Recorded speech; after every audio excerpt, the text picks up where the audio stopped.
If you could invent something, what would it be? Well, Alan Teamy invented this, and it changes people's lives for the better. Do you have a hobby? Nancy Gaylord does. In fact, it's been more like an obsession. We'll affectionately call her the Bottle Lady. In the northern Michigan woods sits a log home with a log studio attached, which is built over a basket weaving shop and occupied by artists Rod and Sue Lawrence.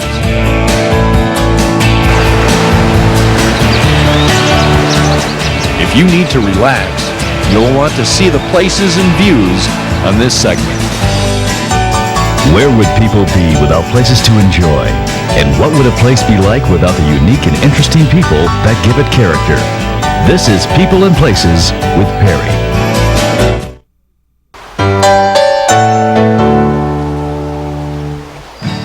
We wanted to show you a few Michigan places that just plain call out for people to come and visit.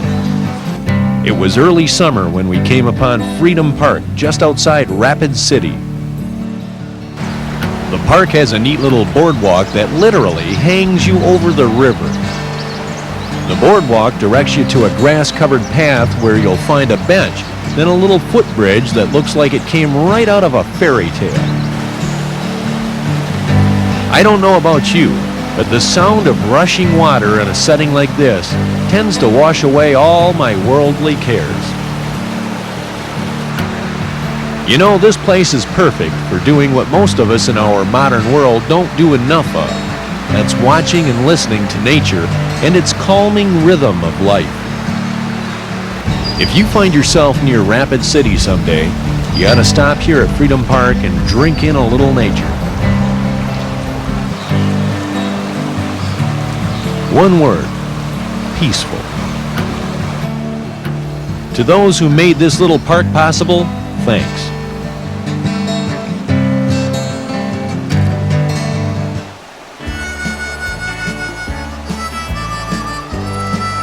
Here's something about Michigan's weather that is predictable. The warmth and new life of early summer always has to give way to the cool, crisp beauty of fall.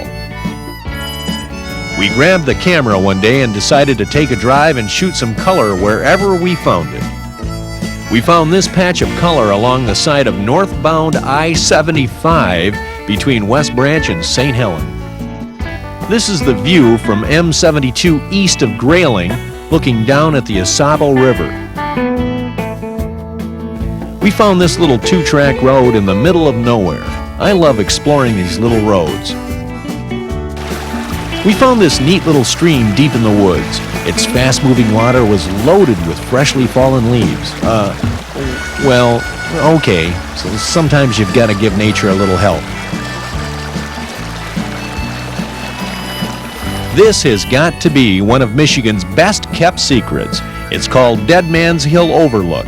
It's located a little north of Elba and just off M131. The view here is breathtaking, no matter what the season, but the prime time has to be autumn with its many shades of color. Why is it called Dead Man's Hill? Well, according to legend, many years ago, a young logger lost control of the horse-drawn log wagon he was driving, and the whole thing went over the side. He was killed. Some say you can still hear him screaming in the wind.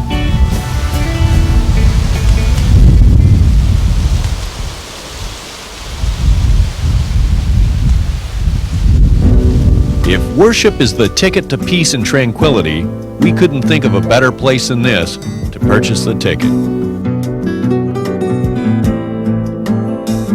This place looks inviting any time of the year, but we really thought you'd enjoy this peaceful, wintry look.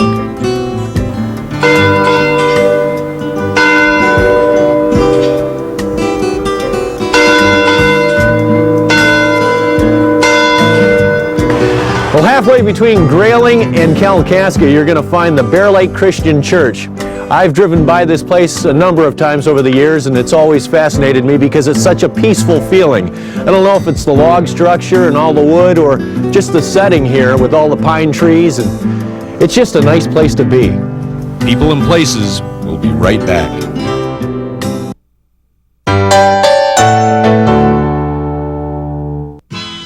Paintings so good, they look like photographs. Baskets so beautiful, they need a frame. A rustic log cabin studio in the North Woods. Welcome to where artists Rod and Sue Lawrence work and live.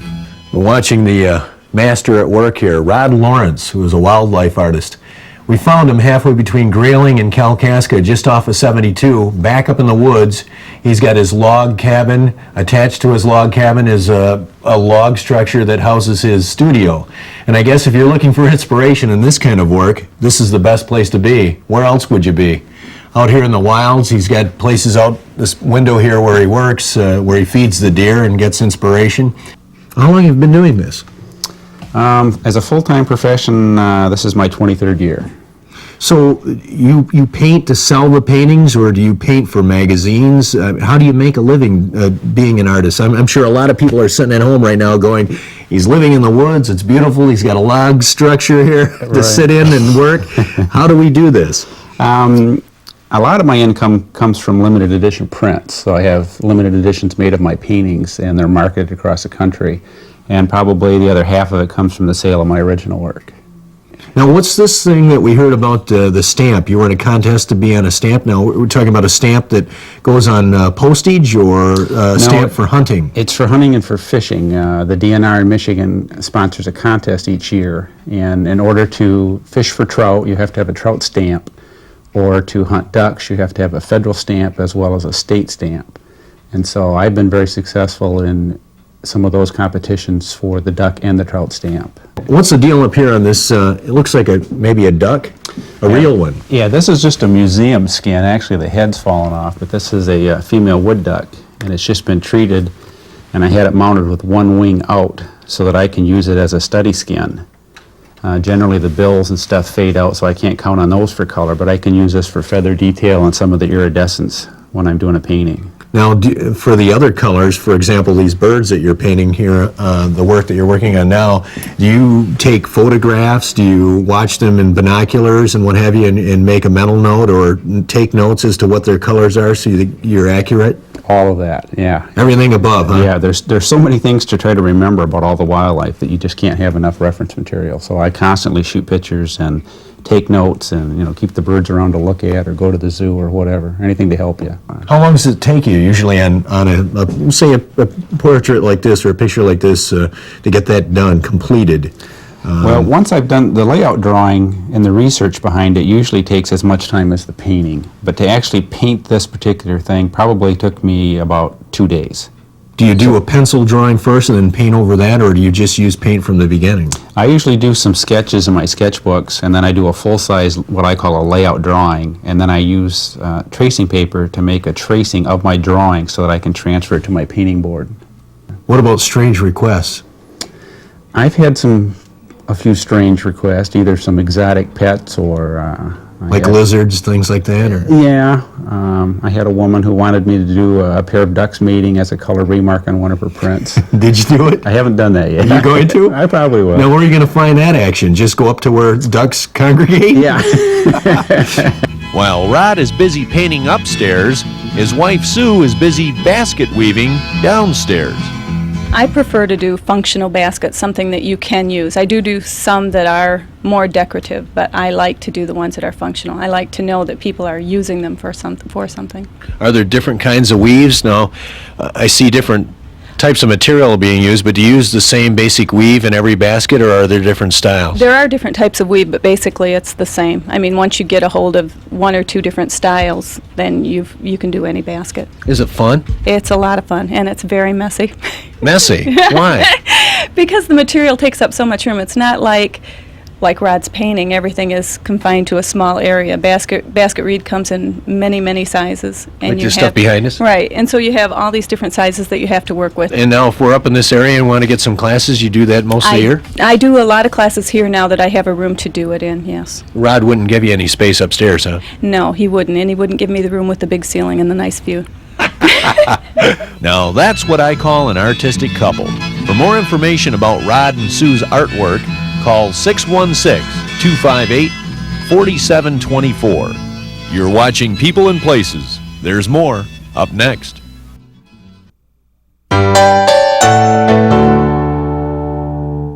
You're looking at a lifelong collection put together by a very, very unique person, Nancy Gaylord, the Bottle Lady, and this is her place. Well, I started probably about in 1970 digging. Digging in the dirt? Oh yeah, you go in the dump and you dig with a shovel. That's how you find most of these, buried in the Yeah, in the old log camps and up in the Upper Peninsula, we went out to the old ore, where the ore towns were, the mining towns, and they hauled all of their hashes and the bottles out, and they dumped them over kind of over a hill, like, and they rolled down to the bottom. You had to shovel. I bet you get an urge, though, whenever you see an old house, you kind of want to go in there and check it out. Well, probably, but I never went on into the houses around. I always had permission on any land to go on, and we did go out to the old lumber camps. Log camps are here in the 1880s and 1918. I think they finished up, and it's been a lot of fun. Sometimes you wouldn't find very much. Other times you'd happen to hit pay dirt. It's like looking for gold or something, isn't it? Yeah. Anyone ever think you're kind of wacky doing this? Oh yes, my husband. When I first started, he had to walk a lot at that time. That was back at that time. He wasn't a handicapped, but he walked. So he'd go with me, and he'd walk way down the road. He says, "I don't want anyone to know that you belong to me." And my wife digging in a dump. So he came down one day there where I was at, and he said, "A woman never could dig. I'll show you how." And of course, he started digging. He got a beautiful amber bottle, and a bladder cure it was. And I said, Bladder? For the bladder, cure for the bladder. And I said, "Oh boy, that's really a good bottle. Boy, you really did good." Next day I had to work. He went back and dug out that area. Oh, you hooked him on it, huh? Uh-huh. Clear, blue, brown, white, curatives and elixirs, milk, beer, soda pop, and whiskey bottles. They're all here, and even more. Well, you made me climb up on that ladder several times to find this one. What's the story on this one with the lion on it? Well, this It's a whiskey bottle. and this one, right here, were the two bottles that when I went with my uncle and, he sort of had a few bottles, and I found out people were collecting them. I went out there and I was going to dig for him. And these are the first two bottles I found. Bottles everywhere, and not a drop to drink. And my husband just about lost his life with this one. He was digging, we were digging, I'd take off a top layer down maybe about 3 foot, and he was down here digging here so it wouldn't all cave in on him. And he said, "I found a bottle for you," and I turned around, and here he had this on the end of his shovel, and he gave it a heave up to where I was at. Oh, no. There was rocks there, a glass, and I just about flipped because an amber jar is hard to come by, and they're usually expensive. And this jar, and I got home, I found out it was worth $175. And I told him, I said, "If you'd have broke that jar, I'd have buried you right here." What about this amber one down here, this flask type? It says We dug that one in the upper. Warner's Safe Kidney and Liver Remedy. Yeah. And those, see, look, this one, That's a rounded top. yeah, it's a rounded, kind of a blob top. Oh, no, it looks like a blob top, but anyway, this one came from up around Calumet. And we found a dump there. There's one that was a little bigger than this. They found about 6 that were smashed. And a book said on those that they went around $75 a piece. Somebody had gone in there and just either shot them or took a stone and just beat them up. Just do it. Well, when it comes to collecting bottles, Nancy Gaylord did it good, long before Nike shoes came out with that slogan. Well, Nancy, it's been a real pleasure and a real education. You know what? I think this summer I might get the shovel out and convince my wife to go out and start digging for some bottles. I wish you would. But if you find one, you're going to be there every chance you get. It just kind of grows on you, huh? Yes, it does. We'd like to thank you for your time today. Thank you. You know, people like Nancy Gaylord are few. I don't know about you, but I think God sprinkled the likes of them around to add a little character to the place. People and Places will continue.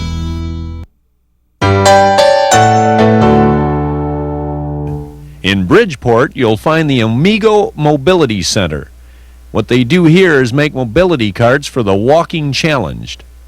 28 years ago, Al Teamy invented something that helped a family member get around, and he ended up with an international business. Today, that invention helps thousands of people go to places they couldn't go to in the past. What's really exciting is that as we're working on this, we like to stay close to the people that use the product.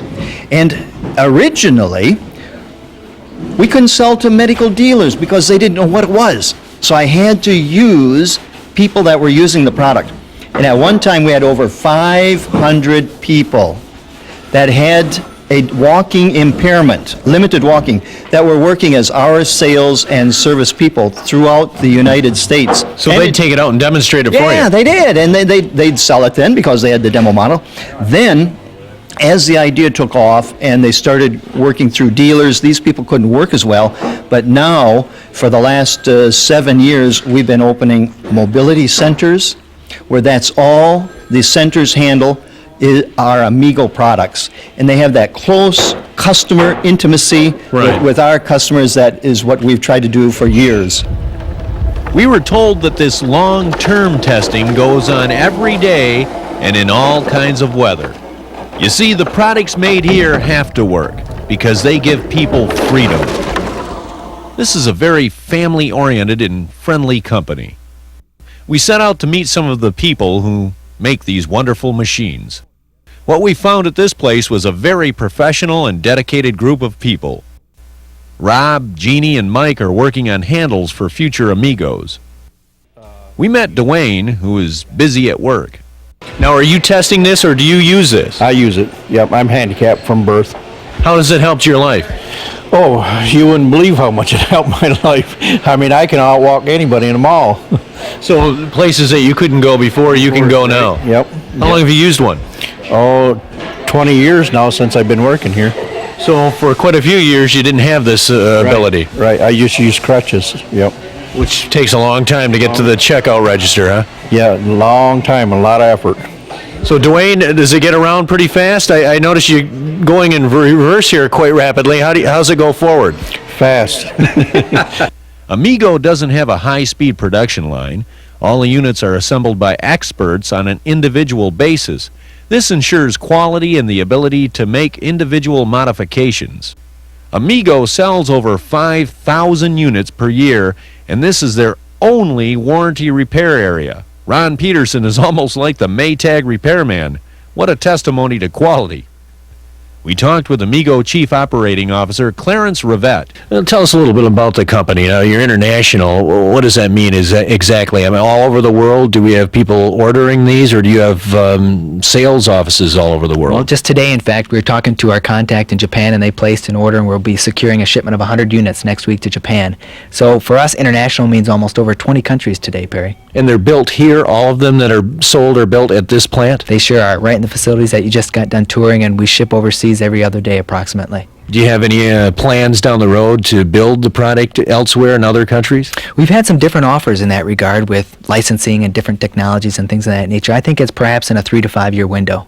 Mitch Reno, our tour guide, is Amigo's marketing, advertising, and public relations manager. Is it a club kind of feeling when people get this mobility for the first time in their lives? Absolutely. I think what's really exciting for us is that we focus on activities to build that camaraderie among our owner base. In fact, every 2 years we bring them together in what we call an Amigo Roundup. That roundup traditionally brings together about 100 people from around the world in one location to celebrate their independence and freedom. I wondered where Saturn got that idea. Well, as a matter of fact, You better talk to those folks down there in Tennessee, huh? The best feeling you have running a company like this? Helping people, Mitch summarized it very well, especially when we can look at people who had no idea how to use this mobility aid before. For example, in many countries where there's not even power wheelchairs. And if we can go there and introduce the concept of a scooter and increase their mobility, put them back into society, that's what this business is all about.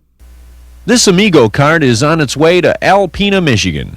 We're sure someone's life is about to be made a whole lot easier.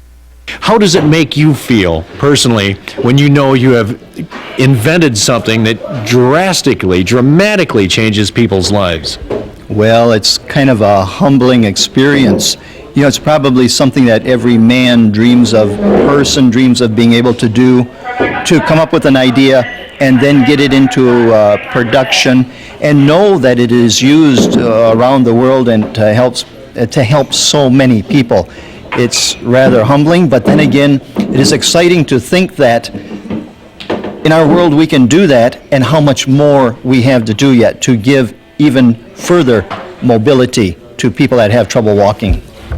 Well, it's still going. Amigo, 28 years of making life easier and allowing people to get around. For more information about Amigo International, call 517-777-0910. Hope you enjoyed the show. Thanks for watching People and Places. I'm Perry Wright.